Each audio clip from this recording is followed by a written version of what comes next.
AGAccountability.com. Identity. That word is. We don't put enough emphasis in what's your identity? What is your identity? Like, what do you want to be known as? What are you known as? What is your identity? And I think also we also have to redefine wins.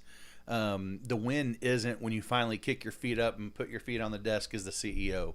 If you're not in love with the process, man, you're never going to make it, right? If you're only in your only excitement is what's the score playing on that Friday or Saturday, I always go back to like jock mentality, some big dumb meathead, right? Like, but if you only are playing the game of football for the game, man, you're never going to be any good. Like, you can be okay. Your glass ceiling is going to be a lot lower than the other guys. But the guys that obsess with working out, love practice, love two-a-days. And I'm saying that like we can love it to an extent, like, but those that love it, man, and the game, man, it's just a byproduct.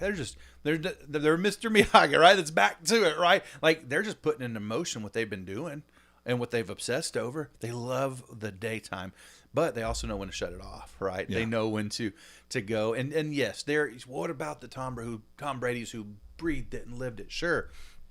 But him in particular, there's a great video clip. I don't know if you've seen it. It's years ago, probably a decade or so ago. It was right after his third, probably longer than that now, after his third or fourth Super Bowl in a row, where he was like the MVP for 2 or 3 years in a row. He was voted sexiest man alive. He was dating a supermodel, like all this.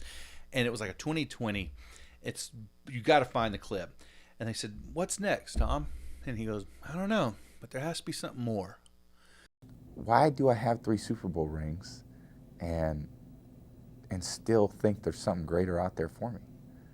I mean, maybe a lot of people would say, hey man, this is what it is. I reached my goal, my dream, my life is me. I thank God, it's got to be more than this. I mean, this can't be what it's all cracked up to be. I mean, I've done it. I'm 27, and what else is there for me? What's the answer?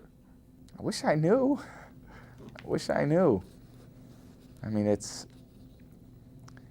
I think that's part of me trying to go out and experience other things. But I know I love playing football and I love being the quarterback for this team.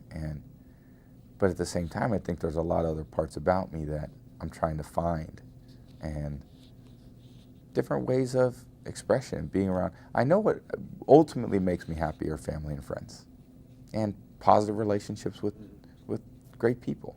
And I think I get more out of that than anything.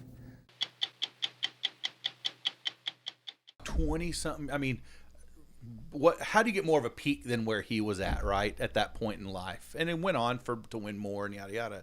But a man in that predicament going, I don't know what's next, but there has to be something more. This can't be more. This can't be it. Like, and we're just watching those men, like I said, back to the deathbed or the whatever, or the Jimmy Buffett's going, money doesn't make me happy. He's like, all my stuff's in stocks, like Hathaway, but whatever. Like, money, if I lived on $100,000 a year, I'd be just as happy. Yeah, I'm worth 77 billion, but billion. But that doesn't, whatever, I don't care. And you're looking at these men as you and I are, I say you and I, like, because we're part of the, society. In the rat We're race. just chasing that. Oh, I got to be that. And then these guys have it going, I don't know, there got to be something more, but we're going, gosh, I wish I could experience that. Some of the best advice I ever received was from a woman that I briefly dated for about 2 weeks. Matter of fact, a lot of people would call me 2-week Dave, which was on purpose. Yeah. That was to protect myself from getting attached. Yeah. But a lady, about 12, 15 years my senior, boy, she said something to me about, being a dad. She said, David, if you will make a big deal and always focus on the small things you do with your daughter, you will raise a young lady who doesn't need much to be happy. When you think about that, you're like, huh? And then, as I put it to practice, the older she got, man, if we were just going to Walmart to get her some socks, come on, babe, we're going to Walmart, and be singing. We sing all the time. Go into Walmart. And made these big deals out of the small things that now, here she is 12 years old. She still gets excited when I say, hey, Let's go to Dairy Queen and get a dip cone. Yeah. It's still, hey, let's take that cone. We'll get that cone. We go drive the back roads, which are now paved behind the ballpark. Let's go count horses. Yeah. Let's go do something and not raise her to feel like there always has to be a grandiose plan going on all the time. Because if that's the way I raised her, and we're talking about child rearing, that can be in your dating and I had this great conversation with somebody, but and I'll get to that. But when she's content in the small things, the big things mean even more. That's right. But if it's all big things, the small things suddenly don't matter at all. Sure. And yeah, go ahead. Sorry. Go But I was going back to the dating realm, and I had somebody say this to me, talking about, oh, doing this, let's go do that, yada yada. And they said, you do realize that a relationship is not what you're talking about. Relationships aren't going to fancy dinners, aren't going on fancy vacations, aren't doing game night with their friends. Those are things that occur in a relationship. Right. The real relationship is everything that happens in between there. That's right. That's where the important things are. Right. So into the details. Jake, that was here, Jake Lazar said it, God is into love and love is into the details. And once we start losing sight of the small things and we start settling and filling in those small gaps with things that don't matter, suddenly we're always chasing the big. That's because what's let's say this podcast does get to where I'm getting 1 million views. Well, I'm the type of person, I'm not going to forget who I came to the dance with. Right. I still want my buddies to be with me. Some people get there and suddenly they don't have time for you anymore. Right. Robert who? Yeah. I one guy, crazy. Yeah, no.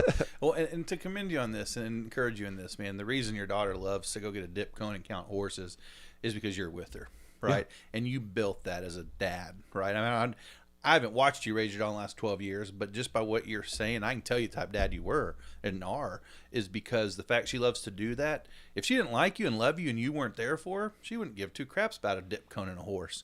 That's true. Yeah. It's the fact. So to commend you and say it, hell of a job being a dad, that she is okay with the dip cone, because so many times in the culture, the community I live in too, it's like parents aren't parents to their kids for decades, but every year they take them to Cancun and they get to Cancun to their all-inclusive or their Disney World, and they're expecting their kid just to fall in love with them at Disney World. Well, you're still the jerk dad you were at home. Just your fancy trip isn't changing it. It's not changing anything. And so they're like, well, I take them to Disney World. They're not grateful. And they don't give two craps about Disney World. They want you, Dad. Yeah. They want you, Mom. And so the fact that, like, it's that little bit, like you said, those details, it's that day-to-day that you're investing in them, that they want, that they have, they don't care. Yeah, so then you go to Disney World, cool. But you also can just go to Galveston, Yeah. And Galveston beaches are different than Destin beaches, in case you're wondering. But a little bit. It doesn't matter what beach you take them to. It's the fact that it's that car ride to the beach that they love, because they're with their dad, they're with their mom, they're with their people. And so, man, that's where I would just say, like, yes and amen to, like, parents. So there's a podcast, I want to talk about that in a second, that's just been huge in my life. But this guy named Adam Young, he said it this way, and I subscribe to this. He said, being a parent, you only have to get it right 50% of the time. The other 50% of the time, you just have to reattune. And dude, I live by that. And That's good. It takes so much weight off as parents, is saying that, man, if you can just focus and get it right 50%, the other 50%, say, hey, babe, I'm sorry. And I miss that. That right there. That communication, be able to tell your kids, I was wrong. Oh my gosh. And if we were raised in an era with men, I'm right all the time. And even if I'm wrong, I'm right. Right. Oh, I know, dude. How many people I talk to that I asked them, has your dad ever apologized to you for being wrong? No. They almost laughed like, never. And I'm like, okay, he probably was wrong, right? Because, again, not Jesus, right? Like, probably was. Oh, yeah. Then what does that show? What that shows is, because he's Father, that we have a Heavenly Father that you can't confess sins to. Because he's modeling, we don't confess when we're wrong. That's what they're modeling. My 8 and 6-year-old, man, I could be the biggest jerk, explicitive you want right there to him.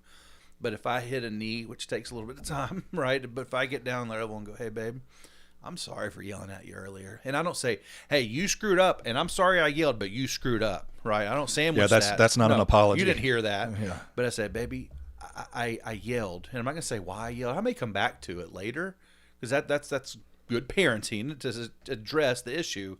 But say, I'm sorry Dad yelled at you. I was upset, and I shouldn't have. Man, we strive for that in our house. We won't get it perfect, but we strive for that, my wife and I, in our house. And I can tell you, my daughters will be in tears over whatever. They didn't get their way. They didn't they got disciplined. They got yelled at. And I say that, it's okay, Dad, I love you. I mean, it's like, isn't that the best feeling? It heals their that's a great soul. feeling. It heals their soul because what it showed is I'm watching your emotions. I care enough about you that I'm nurturing those emotions, that I'm here, that I'm holding you, and I'm going, I messed up, and I love you enough to say I'm sorry, and that heals it, right? And so again, 50% of the time, get it right. The other 50%, man, just reattune to them, and they're pliable, man. Their emotions, their souls, they're pliable. We're pliable, right? Like if we weren't, Jesus wouldn't die on the cross. Like we wouldn't have any hope. And we're clay. As men, as parents, sometimes our emotional detachment from being 10 years old, being 8 years old, we have lived a full life that we forget. One time that it was being wrong is a great tool to learn right. if you allow it to. Correct. So we were getting ready to leave for a trip, and I was getting everything together, and I'm a planner, so I've got everything laid on the table, and I just that's the way I am. Yeah. And Peyton had a friend over, and man, they kept getting into everything and moving everything around. Well, finally, I had enough. And I wasn't being mean, but sometimes as a parent, when you say stuff, you're saying it from a 40-year-old person, but a 10-year-old's hearing what you're saying. Right. And what I said was, Peyton, I really need you to stop. Listen, I'm trying to get all this stuff together. I'm doing this. I'm by myself. I'm all alone.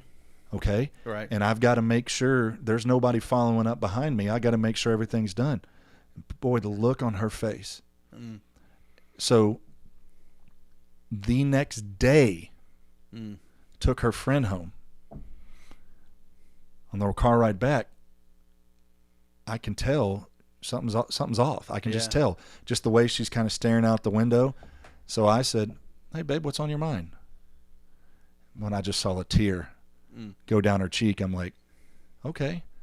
Now, the man in me wants to be like, "Oh, shut up, you're fine." Right, rub dirt on it. Rub dirt on it. Yeah.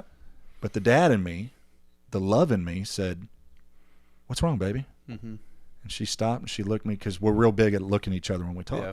She looked at me, I'm driving, so Right. I'm not like in a deep gaze, but she's looking at me. She said, "Dad, you said yesterday you're alone."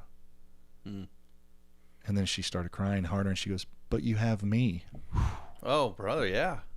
What that told, like in that moment, what her soul, like so much spoke to her soul, and she got it. She spoke from the wisdom of an 80-year-old.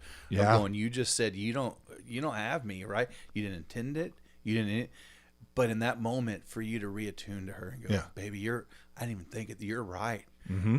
That soul's healed, man. And I'm going to re-echo some things I say all the time, and I'm going to say it just about every podcast. Parents, if you are raising kids just to be listeners, you're missing out on so much in life. Yeah. Because your kid, once they finally realize they don't have a thought that matters, an opinion that matters, they're just going to let you go, "Yes, sir. Yes, sir." And the second you leave, Gosh, bro. they're just going to become whoever they want to become. So we have an open line of communication here. Yeah. I want her to talk to me. I don't have to pull things out of her. And I have friends say, "Well, how'd you do that?" I've been purposeful. And I've had to get out of my own stubbornness and my own funk to realize, hey, I'm having a bad day, but she's not. Don't let my bad time screw her up. David, as you're saying that, it's hitting me in the soul, because so we have an 8 and a 6-year-old, and my 8-year-old, man, she's me. She's my little mini me. She's in 2nd grade. She's built like a tank. She's just strong as can be, beautiful girl. But she's older. She's very mature. She's older than the younger one, obviously, 2 years. My wife tells me all the time, I have a shorter fuse with my 6-year-old who's kindergartner, because I'm used to the 8-year-old, and I'm big on, hey, yes, sir. Like if I tell you to do something, hey, give me a yes, sir. And if you have something to say, yes, sir, but Dad, can I talk to you about, right? Like those are proper, and I can get hung up in the yes, sir. Say yes, yes. Like listen, like you said, listen to me. And my wife is so good at going, you need to attune to them, because we agree. We share the 50% rule. She's like, stop and attune, because I can get so caught up in the listen to me, obey me, right? And my wife is great at going attune, and I'm like, deep breath. You're right. Like, hey baby, like there's a time to listen. There's a time, but there's also a time to go, hey, I need you to obey daddy, but we don't even talk about that right now. I need to tell me what you're going to say, right? Yeah. And it's malarkey. It may have nothing to do with, or it may be just a justification for why she did do what she did. But the fact I need to listen to her. So even you just saying that was just a, holy crap. Yeah, I do that, man. I do that a lot. Can get hung up in the just listen to Murray. Like, we're leaving volleyball last night, dude. And she's good. She's pretty good at volleyball. I mean, tried other sports she's pretty good at it. First time doing it. And she wants to get better. And so here I am going, I can help you get better, babe. Let's get there and practice. And going in, we had like 10 minutes before the game. I was like, hurry and get in there. And she was doing something wanting to talk to mom or something. Like, babe, let's go. Let's get inside. She's like, you won't even let me talk to my grandmother. Her grandmother's on the phone. You won't even let me talk to my grandma. And you're trying to get me in here. Dad's not all about winning. It's not all about this. And I'm just like, you're right. It's not. But you want to get better. And I'm trying to help you. My daughter's crying out going, Dad, I just want to have freaking fun. Yeah. I want to get better, yes, but I'm not going to sacrifice having fun, because this is fun. It's volleyball. And I'm going, would you want to get better or not? And I'm just like, literally, bro, this is last night. So I say I'm here doing all this. This is last night, right? So I'm just telling. So I had to go, babe, I'm sorry, but I wanted to help you. And I'm even, as I'm saying, I'm going, but instead of going, you're right, babe, I'm sorry. You know what? And then she's so good, Dad, I want you to help me, but I just don't want you to make it not fun. And I'm like, you're right, babe. You know, and dude, I'm not gonna lie. A few minutes, I'm pouty. I'm driving. Fine. No, you know what? Fine. I won't help you. Fine. I'm like a 10-year-old. I'm pouting. I'm fine. I won't help you serve the volleyball anymore. I won't help you. And I don't mean it, but I'm in my, Yeah, you're but in your I emotions. had to like, quit being a baby. Let's work through this. What's triggering here? And what it was triggering. I didn't have a dad. And it's that I go back to it. And it's a good segue. It went back to my childhood, right? The podcast I was talking about earlier, it's a podcast called A Place We Find Ourselves by Adam Young. And what he talks about is story work. He calls story work. And it's from birth to about, for men, 21, 22. And it's learning our stories and what happened in those stories. Now, those moments define who we are as an adult. And people go, I don't know about that. Let me ask you this. What did you have for lunch last Tuesday? You don't know. Tell me something that happened in middle school. It was July 3rd. Little Becca across the street had a purple dodgeball. She's wearing a red shirt. Like, tell me that didn't affect you, bro. Yeah. Like, you know what I mean? And so it's learning our stories and learning the trauma we had as a child and identifying that and working our way through it. Because you look at scientific studies of our brain forming and our body, it's such a rapid rate, right? And I've used a lot of tree analogies, but think of a tree growing fast. Like, one of some of the most important days as a tree is the early years when you're putting nutrients and you're growing it. When it gets older, you can put a board on it and straighten it up, right, over time. But the early days, if you put a little something too much in it, you're going to kill it, right? Yeah. In the early years of us, we're growing so rapid. If we don't get that good stuff and we get something thrown off, it can affect us in a huge way. Big time. And so that's what that podcast is. This Christian counselor, who's also a pastor, he talks a lot. I mean, that's his whole podcast is about working through trauma, childhood trauma. And again, we get scared off by that word, like we had something huge happen. No, just everyday trauma. And so anyway, I am huge into that, and it's helped me a lot. I've seen a lot of people walk through and help people through just journey. Like, if you say, hey, I'm struggling X, Y, and Z, I stop and go, did your mom do that to your dad? Yeah, I think I'm gonna think about it. Yeah. Well, did you feel this and that? Yeah. Did you feel you had to do this and that growing up? Well, yeah. Oh my gosh, that's why I treat my daughter this way. And you find out some homes, people are raised out of survival. That's right. Oh yeah. There is no love in the home. No. I had a lady just visit the church. She came up to me afterwards and she said, you said something and it dawned on me. She said, I grew up without a dad. And my mom was I can do it all myself. And she said, I grew up to be I can do it all myself. She said, now my husband, who was standing next to her, she said, I realized sometimes he thinks I'm bucking him and coming against him and challenging him. She's like, no, I'm just now in my 60s being able to receive his love. That's good. Yeah. Good I'm for just her. now being able to realize Good for her. you're not trying to tell me what to do. This is what it would have been like to have a dad Right. in my life that would have Right. given me. So I grew up turning away from men, and every time they would do something, think, "Pfft, who are you? I got it on my own." Right. And really, what she was doing, she was taking on a role she didn't need to take on. Correct. And there is something about deviation. It's kind of like this. You can take a pistol, okay? And from me to you, I can pull the trigger and shoot you. Mm-hmm. If I move that barrel 1 degree this way and I back you up 15 feet, I'm not going to hit you where I Right. need you. Good word. Yeah. So when we get in little things in our life that deviate us off a healthy living plan, and there is no cookie cutter way to take care of it, but a little deviation now becomes a huge missed target further down the road. Gosh. Yeah. And we have to be purposeful on things. And men, women, when you Robert, you said something, you're like, I was in my emotions. If you're married or in dating somebody and somebody gets upset for a minute, the way things have gotten now is the second somebody, it's like, oh, this is over. No, people need to get in their emotions for a second instead of, let me just hold everything in and say, Right. well, that makes me a strong person. No, it doesn't. No, it 100%, doesn't. Bro. No, 100%. Yeah, you're right. My wife and I tell people we have a great relationship, and I tell people one reason we have a great relationship because we fight fair. We're very fair Well, fighters. that's most people aren't fair fighters. We're That's not. No, we're not. We fight very very fair. We know each other's buttons in the fight, and we don't push them. There's those moments like we know. That's I know. awesome. We know, and I mean, I almost get emotional on this because she's my best friend. Like, dude, she's my girl. But we know when we're getting hot and like heated, and we know going, I need to leave this alone, and we fight very fair. And because of that, man, we don't fight a whole lot. You know, we fight.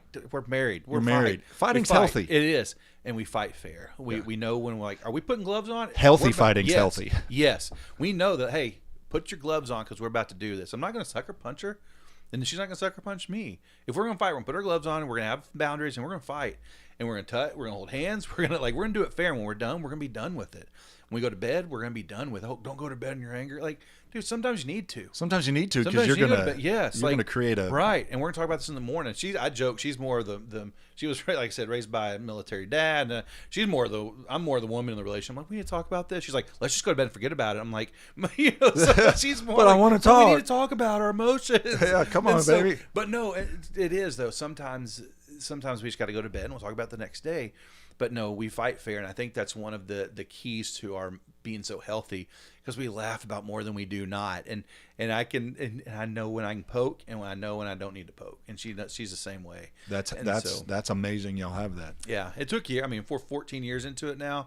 It took a while to get there. It took a while to go, okay, and Because a lot of times fighting, we aren't really fighting. It's a submitting match. You're Who's right. who am I gonna submit you Right. or are you gonna submit Right. me? So therefore, when you have that mentality, you'll use tactics, Right. low blows, Right. whatever I can to win. And I've already, the way I think, I've already submitted to two people, to the Lord and to her. I've already submitted. When I said I do, I submitted to her. I submitted in the way that I'm not running off with another woman.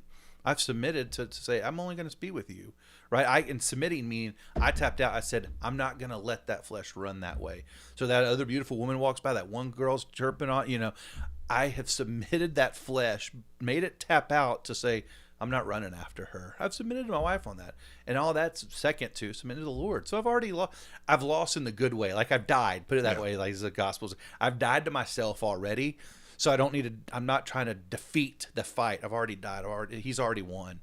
So what am I trying to win when we fight, right? And I've said this in marriage, but also in Christianity. So what if we win the battle, win an argument, but yet we lose a soul? So what if I prove my point true to my wife, but I just made a deep cut in her soul that she is going to take years to heal from? Said this with Jake. When you say I do, you're really saying I don't to a lot of things. That's good, yeah. And one of them is emotional sabotage. Oh, right. As well as men, as we are protectors, and we're going to take care of you physically. There's also an emotional side that if you learn to tap in with your wife, with your spouse, and they realize yes, he's my protector, but he also protects me emotionally. Mm-hmm. I was in an argument with a lady, and I will have to say she was on the losing end. Mm-hmm. You know, I felt justified Sure. in winning. That she immediately went there and threw up in my face something I had shared with her in confidence that was part of my life that I wasn't too keen with and happy about, and like this was an area Sure. of my life, and threw it up in my face in such a condescending way that I'm like, I'll never talk about that with you ever again. Mm-hmm. We'll never get that deep into that. You lost that right. Right. That's good. Yeah, that's right. And so when you say I do, and even in friendships, man, Yeah, I was about to say friendship. Let's go to politics in this world. Like I'm so worried. We are so worried about being right in a discussion, whether it's online, whether it's in person, which most people won't even go in person because they're they want to sit behind the keyboard. Right. And so they're so worried. I'm so worried about winning an argument that I'm almost like, well, so what? As long as you get done and I defeated you verbally and you saw my point and you had no other rebuttals, I don't care if you left going, that guy's a jerk, I'm never going to listen to him again. And I completely ruined my chance to advance the gospel with you. I'm more worried about winning that political argument.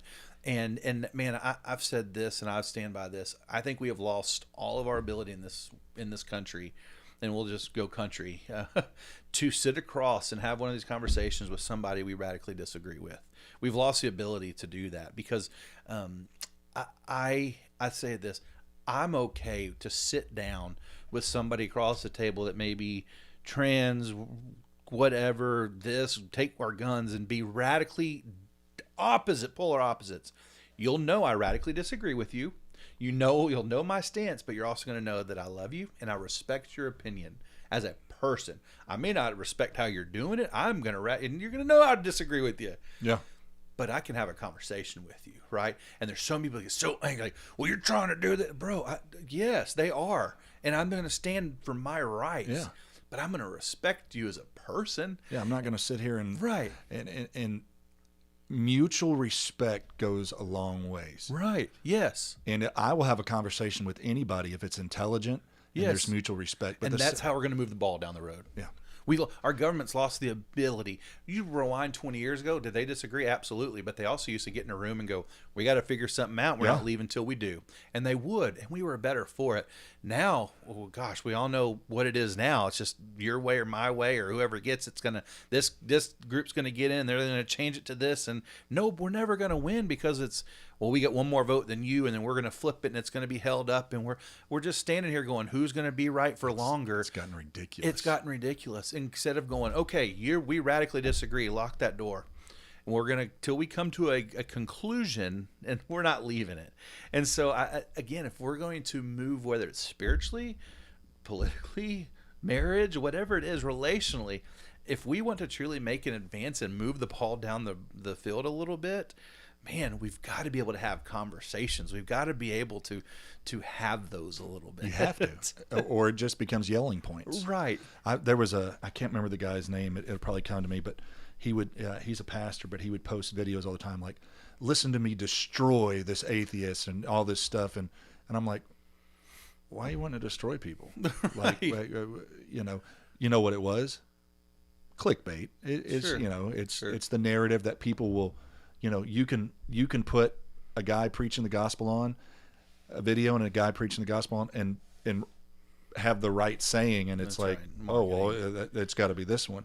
Marketing, yeah, right. Marketing. The church has become so marketable. Right. Yeah, that's That's a different. That's a whole other thing. That's right. But I'm with you. No, you're right. When you're right. didn't Jesus say, "Hey, lift me up, and I'll draw all men nigh"? That's right. It's as if, like, when you hear the best pastors or the good churches that are growing at a rapid rate for all the right reasons. But what are you doing, pastor? What are you doing? What are you doing? What are you doing? We're praying. We're preaching the gospel. We're discipling people. Well, what else, Well, but Pastor? there's got to be more. No, And yeah. And, well, did I say the Bible already? Like, did I mention prayer?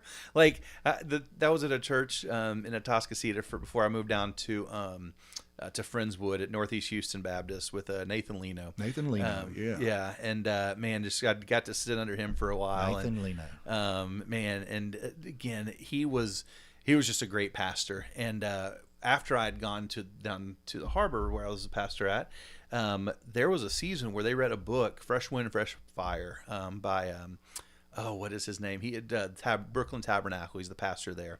I forget his name now. It's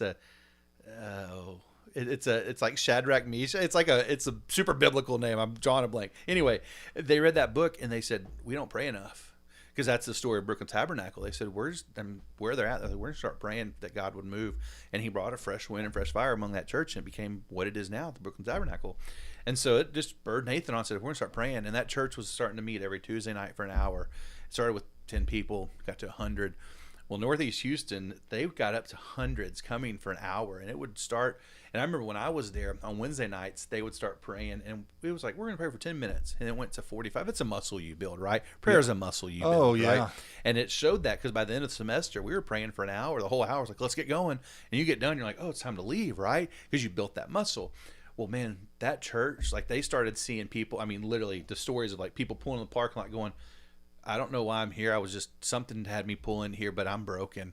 And going the middle of prayer time, or like during the prayer time, you know, the cancer results hit the email, you know, I mean, just like Spirit of God moving in some miraculous ways type stuff.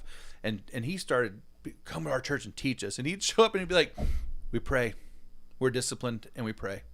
What else you want to know? And they're like, well, what prayers did you pray? We prayed. And he had this like South African accent. We prayed. What else? We prayed, and then we prayed, and we opened scripture in the I forgot to tell you that, but we prayed, you know. And it was like, what else? It's like the power of God started moving in this place, you know. I heard somebody say something, I won't say his name, but it was in a meeting with pastors, and when he said it, at first it was a little angering, and then it was like, oh my God. He said, I can tell every church, and this guy's in his 70s. Mm-hmm. He said, I can tell every church that is not praying and seeking God's face enough, they have to come through and replace it with programs. Mm-hmm. Right. We're not having the anointing, so therefore we're going to have over-the-top programs, over-the-top kid stuff, over-the-top this, over-the-top that. And he goes, it's because you're trying to compensate for, and I was like, oh, man. What you get them there with, you got to keep them there with. Yeah. So if you're getting them there with performance, you got to keep them there with performance. You can't bait and switch, bro. We're in the time. Gosh, this went out the window when I was in youth. Is the whole, hey, we got pizza and video games. Well, cool. I can get that from an app in 10 seconds. I have better video games right here than we had growing up, right? Oh, so yeah. who cares if we have a video game system, right? Like, who pizza? I get pizza every night. Like, who cares? When we do that, kids will say, well, where's the pizza from? Right. It's like, it's Shut pizza. up. Eat that pizza, boy. Yeah. Like, well, it's not steak, you know, but yeah, it is. It's a different world. So whatever you get them there with, you got to keep them with. You have and to. So the reality is bring them in with the right stuff, and they're going to earn, like, churn. When you're feeding a child, I mean, it's so much goes, but you're feeding a child, you feed them healthy food growing up. They're yearn, hunger for healthy food. Feed them pizza their whole life, they're gonna yearn for pizza, right? And so I think that's the same thing, again, for the spirits for our churches, man. Like, and make it fun, make it real. Yes, do have fun. I'm not saying don't, you know, get in here, sing Amazing Grace, and start reading the laments. Go right. Yeah. No, have fun with, again, freedom. Be people that have the most fun. But man, don't let that be. Dude, I love a good event. I love a good, absolutely. A good entertainment. It's all great. But man, if that is on our main stage every week, we're missing something. Missing something. Missing something. You know, for sure. Rob, I appreciate you being out, man. I've enjoyed it. Enjoyed Absolutely, it, man. dude. I appreciate. Dude, what is one of those? I love like doing it intentionally. When people go to shake your hand, like do the opposite and being, you know, make it feel awkward. Hey, by the way, before we end, can you tell us the squat story for those that don't know that? Yeah, man. I remember, like, I wasn't there, but that story lived in the locker room, like every coach. By the way, don't take your hand off the squat bar because David cares. Like it ran and hopping for you. I think kids today still. I'm a teaching point, man. I do get royalties. Yes. Well, you remember the squat racks? They were trees. you know? Yes. And being taller, my hand was out wider, and I was squatting, and we had a towel wrapped around the bar. Right. And it slipped just a little bit, but it slipped to a point that I realized it's going down, and it only fell like 6 inches, but I couldn't get my hand in. It was only 225. Yeah. That dang thing popped off like somebody took a coin and flung it across the room. And yeah, man. I remember literally your whole like when you're squatting, keep your hands on the. We had a kid lose us. I mean, still to this day, it's like taught. But no, man. David, thanks for having me, man. I Absolutely. love what you're doing here, dude. And man, I look forward to just the clips, and I think men and women will just be better people. They'll be better followers of Jesus, better on being who they are, man. If they just keep just hearing these little nuggets, man, you're coming out.